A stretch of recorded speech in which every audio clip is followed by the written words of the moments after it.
So welcome back to my video, and today we'll be reacting to Alan Watts video called on Alan Watts on existence. Sorry, not on the video. Okay. Hello guys, so welcome back to my YouTube channel, and today we will be reacting to Alan Watts on existence. And the title of the video is "It Will Give You Goosebumps." So let's see, does it happen for real or not? Let's see. So let's start the video. 1, 2, 3, go. The reason why certain people turn to philosophy, why I became a philosopher, was that since I was a little boy, I always felt that existence as such was weird. Me too. I think it is weird because like there is no goal of the existence like as such. Like if you will see, like we are just born, we are just existing. Like all the goals are self-made, are man-made, are artificially made by us. Like if you will see, we have got no existential goals to fulfill. That's why I think it's weird. Let's see what Alan Watts has to say. I mean, here we are. Isn't that odd? Of course it's odd. Yeah, odd. It is What do you odd. mean by odd? Well, it's what's different from even. I mean, what's odd stands out. What's even lies flat. But you can't see the outstanding without the flat background. True. You can't see the color black in the presence, in the absence of white color. So it's vice versa. That you can't see white color in the presence of black and vice versa. Here's the thing Yeah. standing out. It's odd. Each one of you is odd. Strange, unique, particular, different. How do we know what we mean by that? Except against the background of something even, that is not differentiated, like space. And so you get this philosophical itch. You begin to scratch your head and think about, why is that so?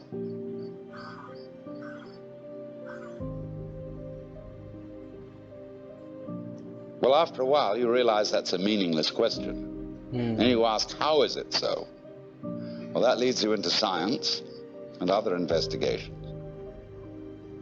So you want to know, what is it? I mean, this happening, this thing called existence. What is it? You ask that question long enough, and it suddenly hits you that if you could answer it, you wouldn't know what terms to put the answer in. I mean, when we investigate the properties of nature, and we do get some answers, all the answers are in terms of particular structures, forms, patterns. And these can be measured, and their behavior can be predicted. But when I want to ask the question, what are the forms made of? I mean, what is it really? We can't think of any.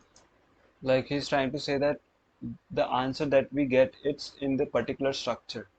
So if you will ask what the structure is in the first place, like you'll be baffled by that. You wouldn't know how to answer this question, that what is that structure. way in which we could. We can't think of any way in which we could answer the question. True, it's Because we unanswerable. would have to have a class of all classes. When you ask the question, what? It's like saying, is you is or is you ain't? Is you animal? Is you vegetable? Is you mineral? What? Are you a Republican or a Democrat? Are you male or female? Are you a Christian or a Jew or a Hindu or what have you? We classify always to give an answer to the question, what is it? And when you classify, you distinguish an inside group from an outside group. Right. So what we want to know is, what is the group of all groups? कि human as all, like what that group is. Like when we say that I am Hindu, so I am distinguishing myself from the group and from the outside group. So if I consider myself and the outside group together, so what group does we belong to? That's what Ellen was trying to ask or trying to inquire about. कि जब हम सबको मिला देते हैं humans को, हिंदू मुसलमान हम दोनों डिस्टिंग्विश्ड है, ठीक है, लेकिन जब हम लोग सबको मिला देते हैं, सब ह्यूमंस को, जूश पॉपुलेशन को, जोरास्ट्रियन को और फिर क्रिश्चियंस को, तो ये जो बनता है, जो ग्रुप बनता है एक इनसाइड और इन ग्रुप को मिला के, तो वो ग्रुप कौन सा ग्रुप है? A group of all group, what is that? Well, we can't imagine what the outside would be. हाँ, तब हम, अगर मैंने सबको मिला दिया तब मैं ये डिस्टिंग्विश ही नहीं कर पाऊंगा कि आउटसाइड कौन सा है और इनसाइड कौन सा है. Okay, so we can't answer the question. Yeah, let's see, like, this is So we very can't interesting. answer the question. Hmm. What is it? So the physicists finally abandoned the quest for stuff. And they gave us a description of the universe entirely in terms of form. The pattern, not the stuff. When people ask, what's the what? Yeah, but you can't do that. What's the pattern made of? Surely mustn't there be an answer to that? See, what happens is, when you turn up the microscope, all stuff turns into form. It becomes articulate. You know, the carpet looks like some sort of stuff. But when you look at it under a microscope, you will see the crystalline structure of the nylon or whatever it's made of. See? They want to know, what are those crystals made of? All right? Turn up the volume, and you will find molecules. Turn up the volume. You find wavicles.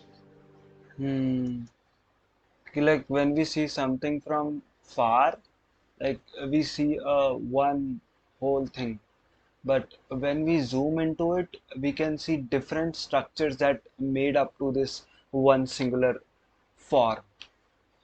Okay. But we think the wavicles must be of something. But of course they're not. So all the things in the universe, I think that's what I'm trying to say, is made up of small, small structures and forms.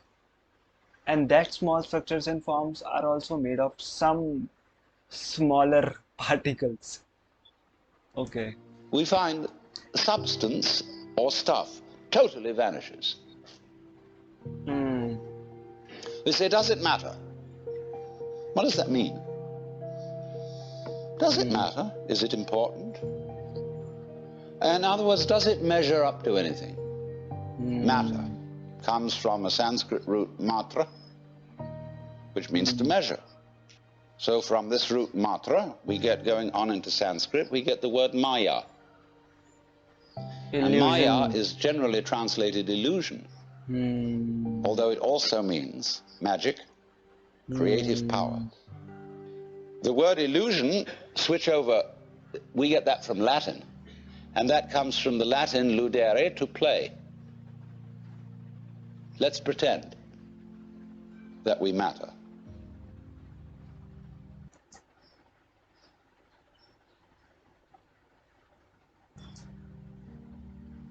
See, the world is a musical phenomenon. Good music never refers to anything except the music itself. You don't ask Mr. Bach, Mr. Ravi Shankar, what do you mean by this music? What is it intended to express? Listen. That's the meaning. Giraffes are giraffing, trees are treeing, stars are starring, clouds are clouding, rain is raining. And if you don't understand, look at it again. So there is no external purpose of the existence. The very purpose of existence is existing. Okay.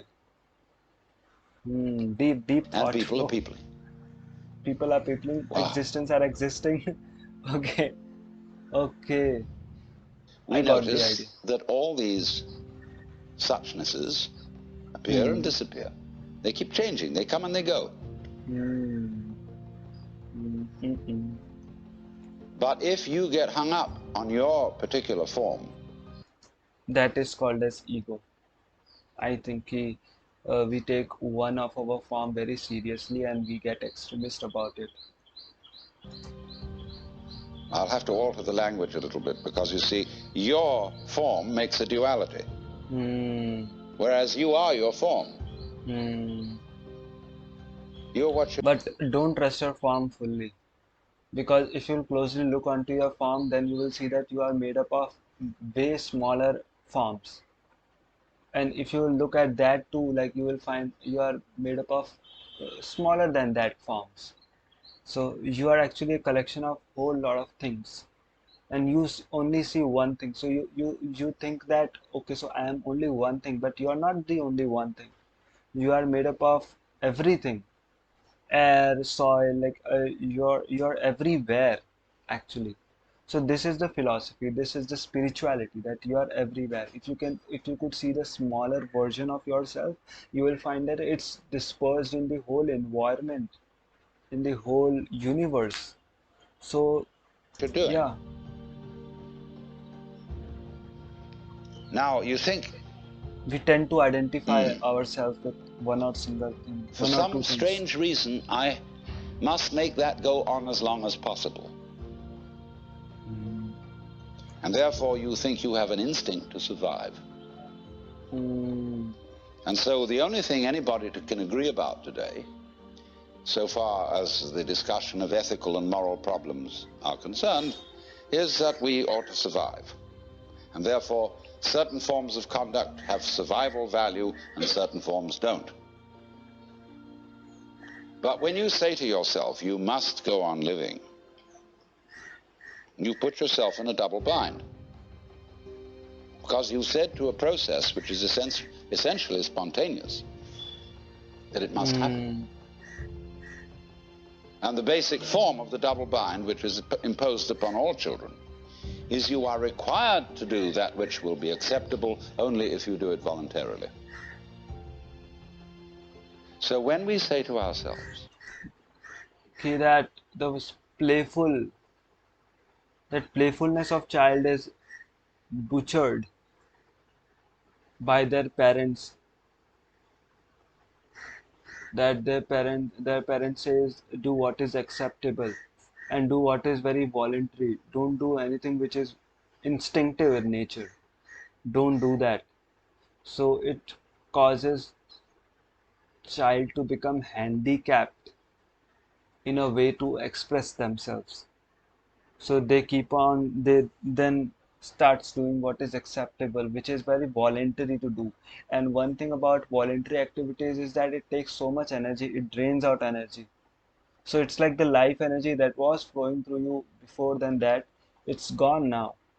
All you are doing is intentionally doing something, and with that intention the energy draining process also comes along. Hmm. you must go on.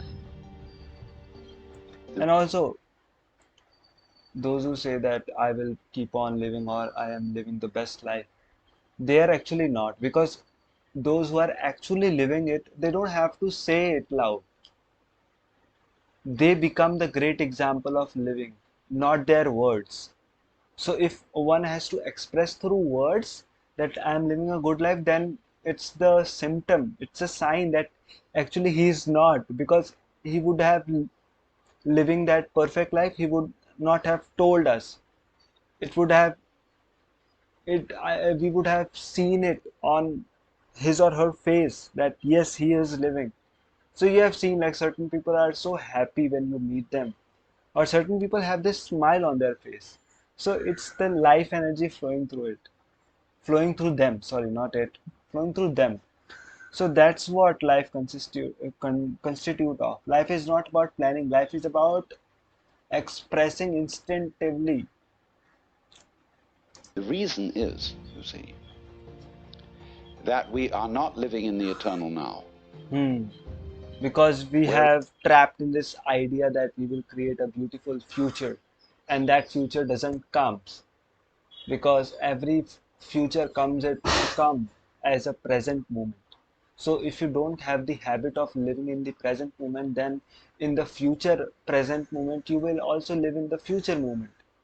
So that future comes in the form of present, and if you have not the habit of living in the present, then how could you live in the future? Then how could you make beautiful future then? reality is. We are always thinking that the satisfaction of life will be Will be coming coming later. later. True, because my that desire, this desire will be fulfilled in this many years, in this many days. Then only I'll be satisfied. So that's the thing. Don't kid You yourself. delay your satisfaction. Which is to say, only suckers put hope in the future. Hmm.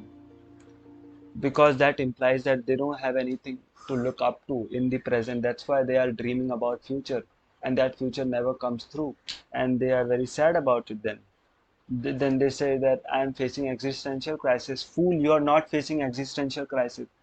You are just delaying, you are just not in the present moment, you are delaying your satisfaction or happiness into the future, because you have not understood the true meaning of life. And if you want to understand the meaning of life, then follow my page, follow my YouTube, then only you can understand. And this was it, like it was a fire video, bro. I actually got goosebumps, so I'm going now. So thank you for watching. Like, I will see you in the next video. Till then, take care of yourself and just live your life in the current moment. And also, like, you have to live in the current moment because you don't have any other choice. Like, so that's it for the day. And I hope you guys like the video. Please like and subscribe to my video. Blah blah blah.